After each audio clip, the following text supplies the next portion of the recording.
Sa sunod-sunod nga po na pagkatalo ng Gilas Pilipinas dito nga po sa FIBA World Cup at sa napakalimitadong oras na paglalaro. Ren sa bando, napapansin po ngayon ng mga sikat na mga scout alam nyo dito po sa FIBA World Cup ang daming mga scout na nagkalat. Kasama na dyan ang mga NBA scout, which is naghahanap sila ng mga prospect player nila na pwedeng kunin para maglaro sa NBA.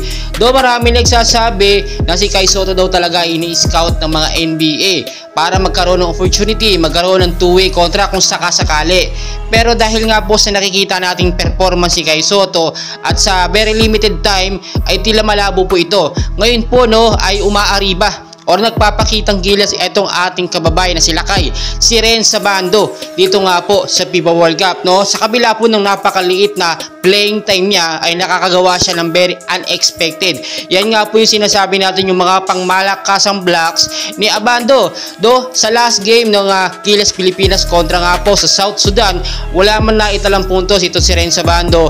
Limitado man yung oras pero tumatak naman yung napakatinding blocks niya doon po sa MVP ng South Sudan, which is talagang pangmalakasan at yumayanig at pumapansin sa mga NBA scouts. Sa pagkakataong ito, ngayon po kasama sa top 10 si Ren sa bando ng FIBA World Cup, the most blocker player po ng FIBA World Cup. Biruin po ninyo sa kabila ng ating sunod-sunod na pagkatalo at hindi magandang performance dito nga po sa FIBA World Cup at kahit papaano meron tayo nakukuhang karangalan nakakapagbigay dyan itong si Ren sa bando.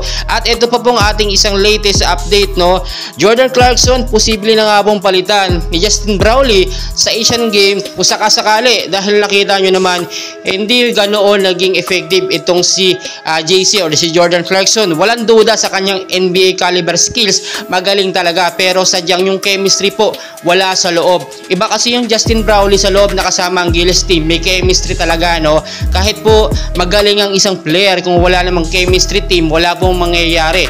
Ang nangyayari po kasi nandiyan si JC, siya mismo nagka-drive pinapasok niya at pinipilit niya sa loob kahit hindi naman po So nasa tamang coaching style din po yan kung paano nga i-handle ni Coach Hot Reyes. And hopefully sa huling magiging laban nga po ng Gilas Pilipinas bukas kontra sa koponan ng China ay sana manalo na tayo. Pride na lang ng mga Pilipino ang mangyayari dito, na hindi tayo mapahiya sa FIBA World Cup. Main host tayo, sana manalo tayo kahit isang beses. 0 man at 4-0 na tayo ngayon at wala na tayong ticket pag-asa sa nalalapit na Paris, France Olympics 2024 ay pride ng Pilipino, at sa susunod galingan na lamang po natin. And please huwag nyo kalimutan mag-like and subscribe. Maraming salamat po.